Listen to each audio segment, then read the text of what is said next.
8 March 2014 రోజు రాత్రి 12:41 Boeing 777 flight number MH370 flight Malaysia కులాలంపూర్ international airport నుండి టేక్ ఆఫ్ అవుతుంది. ఈ ఫ్లైట్ బీజింగ్ కి వెళ్ళాలి. ఈ ఫ్లైట్ లో 227 మంది ప్యాసింజర్స్, 12 మంది క్రూ మెంబర్స్ మరియు 2 పైలట్స్ ఉన్నారు. ఇందులో ఒకరు సీనియర్ కెప్టెన్ జాహీర్ అహ్మద్ షా, మరొకరు ఫారిక్ అహ్మద్. ఈ ఫ్లైట్ టేక్ ఆఫ్ అయిన 20 నిమిషాలకు సరైన రూట్ లోనే ప్రయాణిస్తుంది. తర్వాత రాత్రి 1:07 మలేషియన్ కోస్ట్ లైన్ ని క్రాస్ చేసి సౌత్ చైనా సీ పై నుండి వియత్నాం డైరెక్షన్ వైపు ప్రయాణిస్తుంది. తర్వాత కెప్టెన్ జహరీ ప్లేన్ 35,000 ఫీట్లపై ఉందని రిపోర్ట్ చేస్తారు. ఇక్కడి వరకు మొత్తం నార్మల్ గానే ఉంటుంది. దీని 11 నిమిషాల తర్వాత ఏరోప్లేన్ వియత్నాం డ్యూరిడిక్షన్ లోకి వెళ్తుంది. అందుకే క్వాలాలంపూర్ ఎయిర్ ట్రాఫిక్ కంట్రోల్ రేడియోలో కాంటాక్ట్ హోచిమిన్ 120.9 గుడ్ నైట్ అని అంటారు.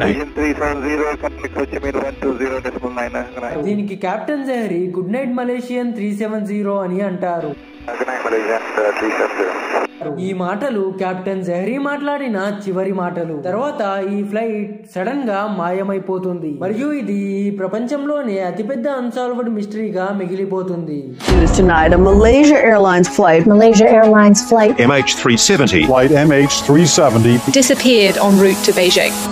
ఈ ప్లేన్ వియత్నామీస్ ఎయిర్ స్పేస్ లోకి వెళ్లిన 30 సెకండ్ల తర్వాత సడన్ గా మాయమైపోతుంది. అప్పుడు టైం రాత్రి 1:21 అయ్యుండే. దీన్ని కులాలంపూర్ ఎయిర్ ట్రాఫిక్ వాళ్ళు నోటీస్ చేయరు. ఇలా ఎందుకంటే వాళ్ళు ఈ ప్లేన్ వాళ్ళ రెడార్ నుండి వియత్నాం ఎయిర్ స్పేస్ లోకి వెళ్ళిందని అనుకుంటారు. అదే వియత్నాం ఎయిర్ ట్రాఫిక్ కంట్రోల్ వాళ్ళు ఆ ప్లేన్ వాళ్ళ రెడార్ లోకి వచ్చి మాయమైపోవడం గమనిస్తారు. దీంతో వాళ్ళు ప్లేన్ తో కమ్యూనికేట్ చేసే ప్రయత్నం చేస్తారు. కానీ ఆ ప్లేన్ నుండి ఏ రెస్పాన్స్ ఉండదు. ఇలా చాలా సార్లు ప్రయత్నించి 18 నిమిషాల తర్వాత Vietnam air controller Kuala Lumpur air traffic వాళ్ళకి MH370 మిస్ అయిందని చెప్తారు. కానీ 4 గంటలు అయిన తర్వాత ఎమర్జెన్సీ రెస్పాన్స్ వస్తుంది. అప్పటికి పొద్దున 6:32 అయ్యుండే. అప్పుడే ఒక సర్చ్ ఆపరేషన్ ని మొదలు పెడతారు. ఎక్కడ అంటే ఈ ప్లేన్ మలేషియా నుండి బీజింగ్ కి వెళ్తుంది కాబట్టి మధ్యలో వియత్నాం మరియు సౌత్ చైనా సీ ఉంటుంది. అందుకే సర్చ్ ఆపరేషన్ లో 7 వేరువేరు దేశాల ఎయిర్ క్రాఫ్ట్ 32 షిప్లు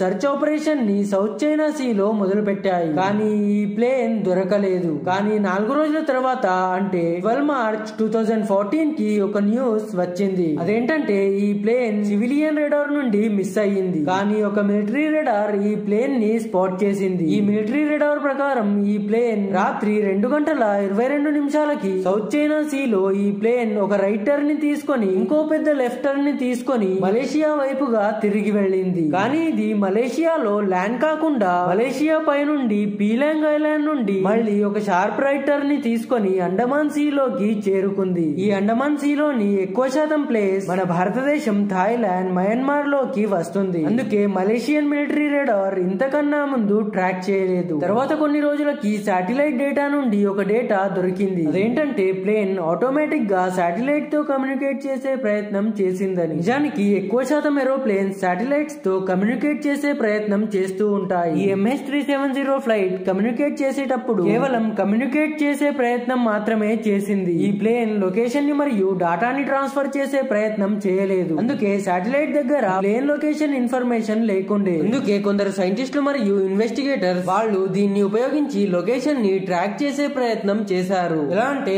ఆ శాటిలైట్ ప్లేన్ ని కమ్యూనికేట్ చేసినప్పుడు ఆ శాటిలైట్ యాంటీనా ఈ ప్లేన్ వైపు తిరిగి ఉంటుంది. అందుకే ఆ శాటిలైట్ యాంగిల్ ని మెజర్ చేసి క్యాలిక్యులేట్ చేసి ఈ ప్లేన్ ఎక్కడ ఉందని కనుగొనే ప్రయత్నం చేశారు. కానీ శాటిలైట్ తో ఎగ్జాక్ట్ లొకేషన్ ని కనుక్కోలేము కాబట్టి ఎస్టిమేటెడ్ ప్రకారం ఈ వైట్ కలర్ సర్కిల్స్ లా ఏ పాయింట్ లో అయినా ప్లేన్ ఉండొచ్చు. ప్లేన్ 7 సార్లు శాటిలైట్ తో కమ్యూనికేట్ చేసే ప్రయత్నం చేసింది. అందుకే ఇక్కడ 7 సర్కిల్స్ ఉన్నాయి. ఈ ప్రతి సర్కిల్ పై ప్లేన్ కమ్యూనికేట్ చేసే ప్రయత్నం చేసిన టైం కూడా ఈ సర్కిల్స్ లో ఉంది. ఇందులో లాస్ట్ సర్కిల్ అంటే 7వ సర్కిల్ టైం 8:19 కి చివరిసారి ప్లేన్ శాటిలైట్ తో కమ్యూనికేట్ చేసే ప్రయత్నం చేసింది. కానీ ఈ సర్కిల్ ఆస్ట్రేలియా మరియు అంటార్టికా మధ్య ఉన్న సముద్రంలో ఎక్కడైనా ఒక ప్లేస్ లో ప్లేన్ క్రాష్ అయి ఉండొచ్చు. కానీ ఈ ఓషన్ ఇంత పెద్దగా ఉండడంతో ఇక్కడికి ప్లేన్ లేదా హెలికాప్టర్ నుంచి వెళ్ళలేం. అదే షిప్ నుండి ఇక్కడికి వెళ్లాలంటే సర్చ్ టీమ్ కి 6 రోజుల సమయం పడుతుంది. మరియు శాటిలైట్ డాటా ప్రకారం ఎస్టిమేటెడ్ ప్లేస్ 45 లక్షల స్క్వేర్ కిలోమీటర్లు ఉండే. కంపారిజన్ కోసం మన భారతదేశం 33 లక్షల స్క్వేర్ కిలోమీటర్లలో ఉంటుంది. కానీ సర్చ్ టీమ్ ఇక్కడ పూర్తిగా వెతుకుతుంది, అయినా కూడా ఏమీ దొరకదు. మరియు సముద్రంలో మనుషులు పెట్టిన హైడ్రోఫోన్ డివైస్లు సముద్రంపై ఏ సౌండ్ వచ్చినా అవి రికార్డ్ చేస్తాయి. కానీ ఒకవేళ ఈ ప్లేన్ ఈ పార్ట్ వైపు వచ్చుంటే అది నీటిలోనే పడేది. కానీ హైడ్రోఫోన్స్ డాటాతో ఏ సౌండ్ దొరకలేదు. ఈ ప్లేన్ మిస్ అయిన ఒక సంవత్సరం తర్వాత కూడా సర్చ్ టీమ్ కి ఏమీ దొరకలేదు. తర్వాత 29 జూలై 2015 కి మడగాస్కర్ రీయూనియన్ ఐలాండ్ లోని ఒక బీచ్ అంచున 2 మీటర్ల పొడవు ఉన్న మెటల్ ప్లేన్ పార్ట్ దొరికింది. తర్వాత ఎక్స్పర్ట్స్ ఇది MH370 అని నిర్ధారించారు. కానీ సౌత్ ఇండియన్ ఓషన్ లో ఈ ఫ్లైట్ ది లాస్ట్ లొకేషన్ ఉండే. కానీ ఈ పార్ట్ 4000 కిలోమీటర్ల దూరం మెడగాస్కర్ లో దొరికింది. దీనికి కారణం ఓషన్ డాటా ప్రకారం సౌత్ ఇండియన్ ఓషన్ ది మొత్తం చెత్త పారుకుంటూ ఆఫ్రికా వైపు వెళ్తుంది కాబట్టి ఇది ఇక్కడ వచ్చుండొచ్చు. దీని తర్వాత రీసెర్చ్ టీమ్ దగ్గరలో ఉన్న అన్ని బీచ్ లని వెతికారు. వాళ్ళకి ప్లేన్లవి 21 పార్ట్స్ దొరుకుతాయి. ఇందులో కేవలం 3 MH370 అని గుర్తించారు. తర్వాత మళ్ళీ south Indian ocean the flight the last destination అనుకొని మళ్ళీ రీసెర్చ్ ఆపరేషన్ ని మొదలు పెడతారు. కానీ సర్చ్ టీమ్ కి